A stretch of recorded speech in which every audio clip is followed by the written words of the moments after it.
kita.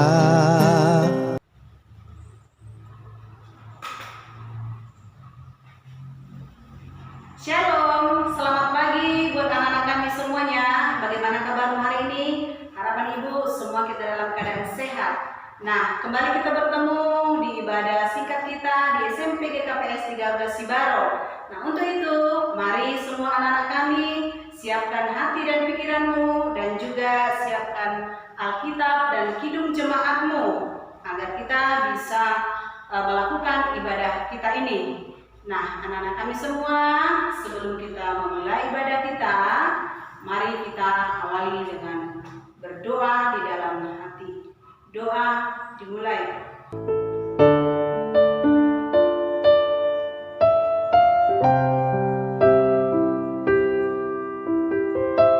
Doa selesai. Nah, anak-anak kami semuanya, marilah kita angkat pujian kita dari Kidung Jemaat nomor 407 ayat 1 dengan judul Tuhan Kau Gembala Kami. Mari kita sama-sama menyanyikannya.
Sebelum kita memulai ibadah kita berikutnya, kita bersatu di dalam doa. Terima kasih ya Tuhan atas segala penyertaan-Mu di sepanjang hidup kami, sehingga kami ya Tuhan pada hari ini dapat melakukan ibadah kami di SMP GKPS 13 Sibaro. Sekalipun ya Tuhan kami melakukan ibadah kami secara online, tetapi kami yakin dan percaya Tuhan, Engkau memberkati semua aktivitas kami ya Tuhan.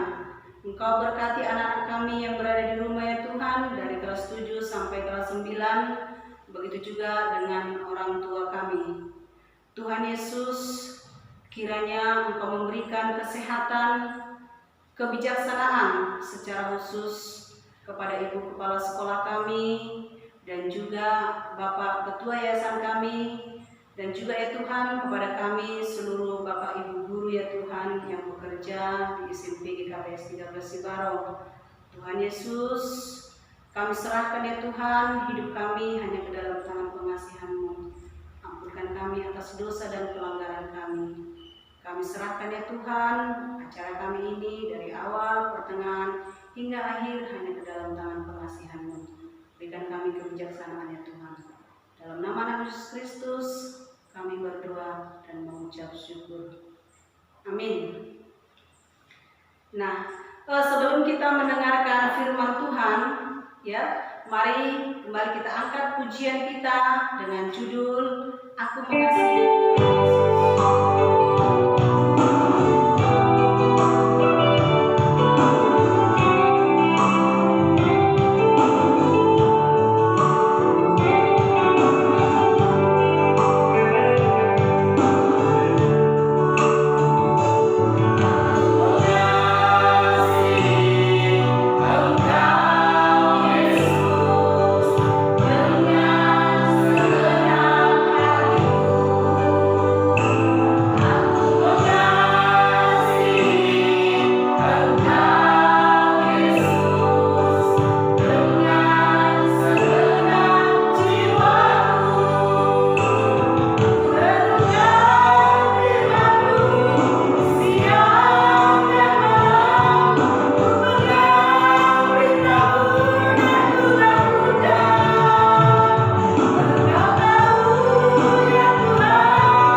Terima kasih Bapa di surga untuk semua kebaikan-Mu yang kami nikmati.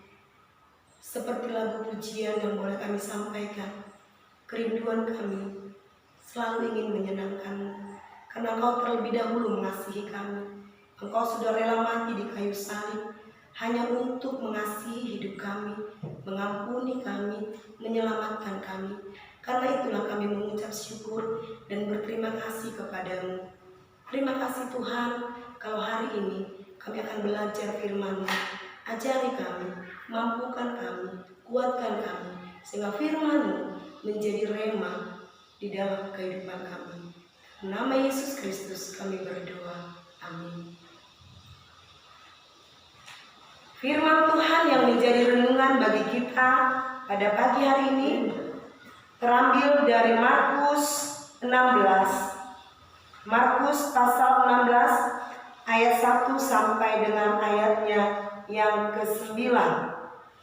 Karena ayat ini panjang, kepada anak-anak kami semua kita baca satu-satu ayat, tapi lebih mendetail anak-anak kami lah membaca di rumah.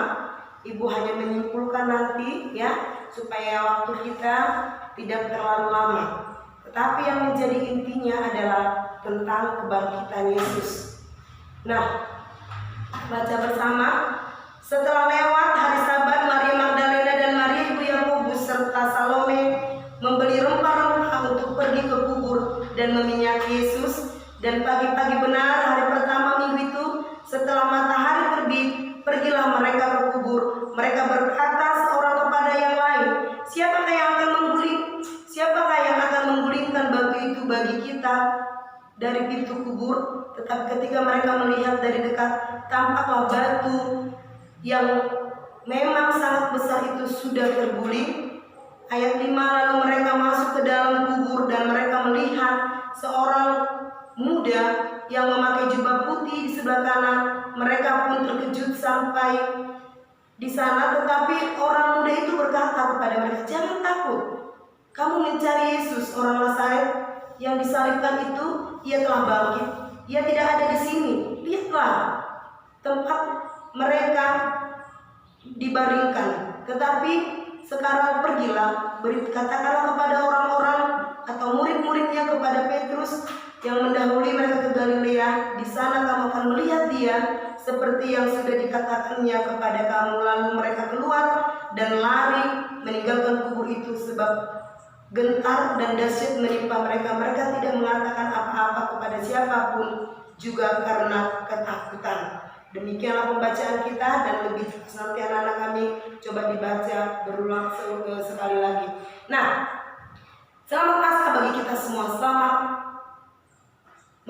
memperingati kebangkitan Yesus Kristus.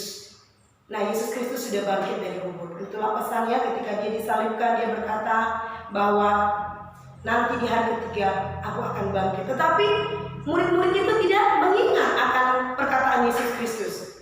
Bahkan orang-orang banyak tidak mengingat perkataan Yesus Kristus. Sampai suatu ketika di hari ketiga, ya tadi perempuan-perempuan itu, Salome, Magdalena, Maria dan perempuan yang lain, mereka pergi ke kuburan. Dengan tujuan mereka apa? Meminyaki Yesus. Karena pada saat itu, ya pada zaman itu masih ada orang yang mau mencuri mayat. Nah, mereka pergi, ayo melihat, ayo kita rame-rame ke kubur Yesus. Kita lihat dulu apakah Yesus itu di situ, apakah Tuhan kita di situ, apakah dia masih di sana atau sudah diambil orang. Kita menyakini, kita berikan rempah-rempah yang terharu bagi dia. Nah, ketika mereka sampai di sana, mereka melihat bahwa pintu kubur itu sudah terbuka. Mereka takut, aduh ada apa ini?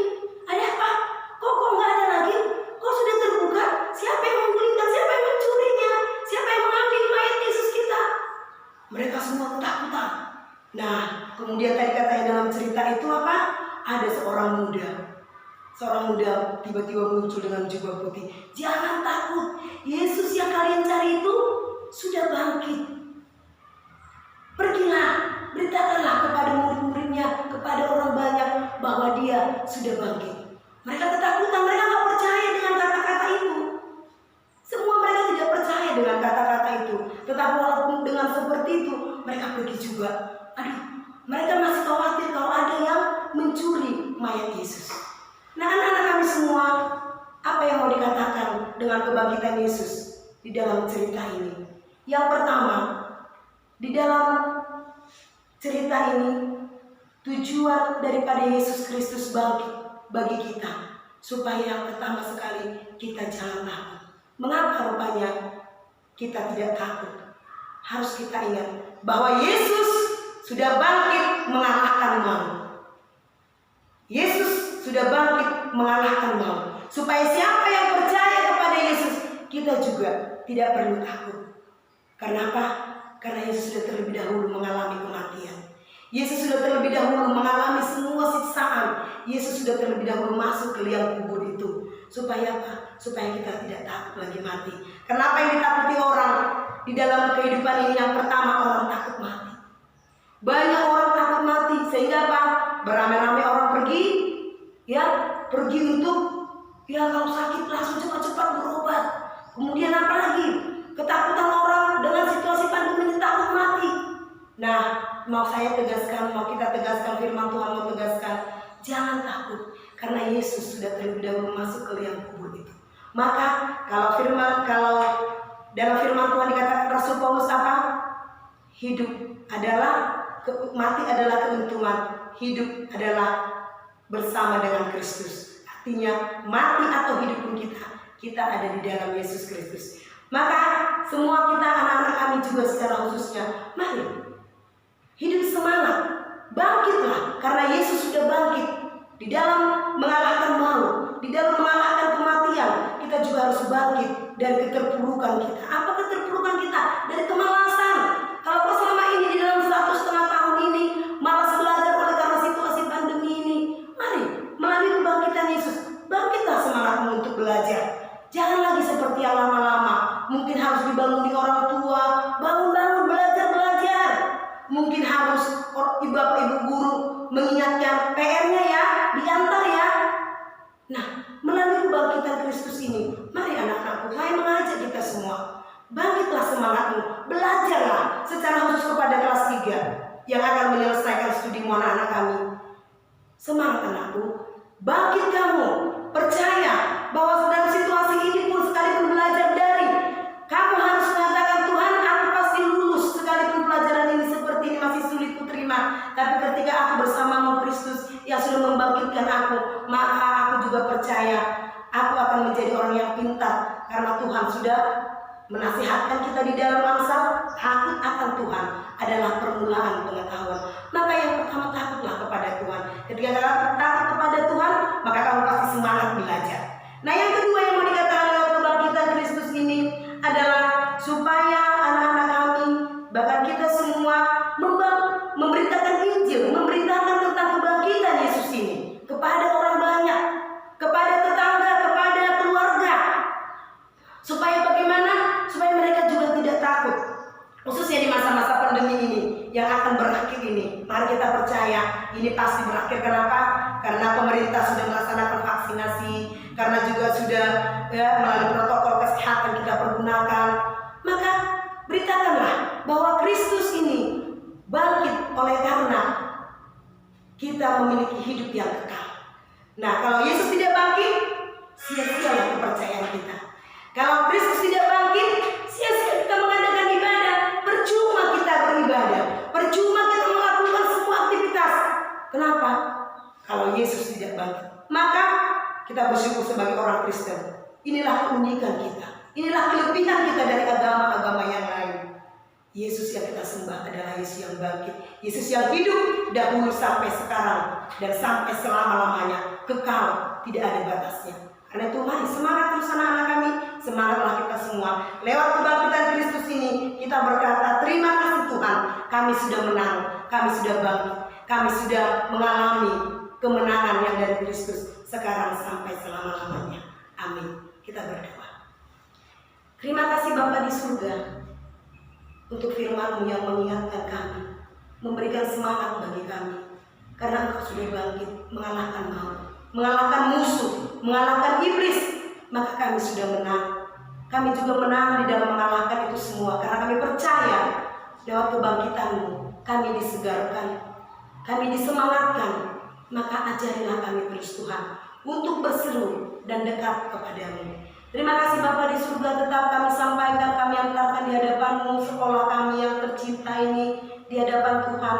Anak-anak kami, siswa-siswi, orang tua, Bapak, Ibu guru, kepala sekolah, Tuhan Yesus Kristus, karena Engkaulah kami boleh menikmati kehidupan ini.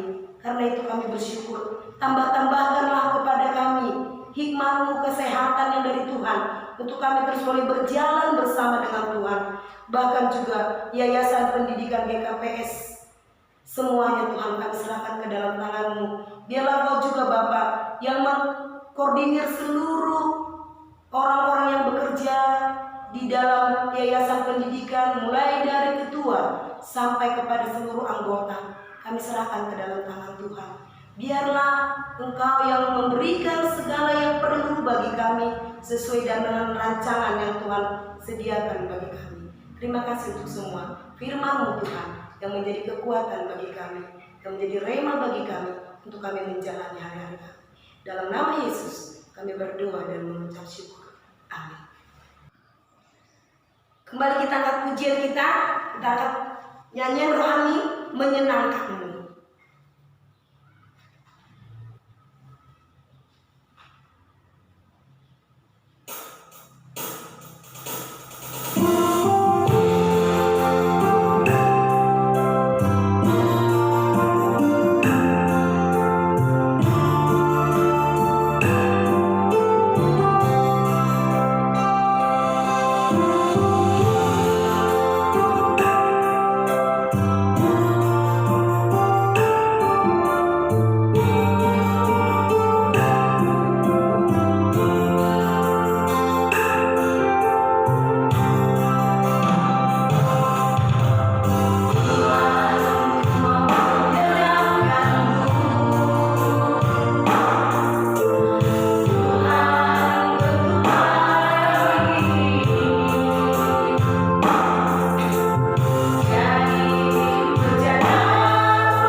doa Bapa kami.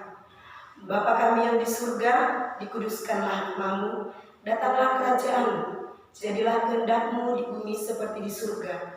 Berilah kami pada hari ini makanan kami yang secukupnya, dan ampunilah kami akan kesalahan kami, seperti kami juga mengampuni orang yang bersalah kepada kami.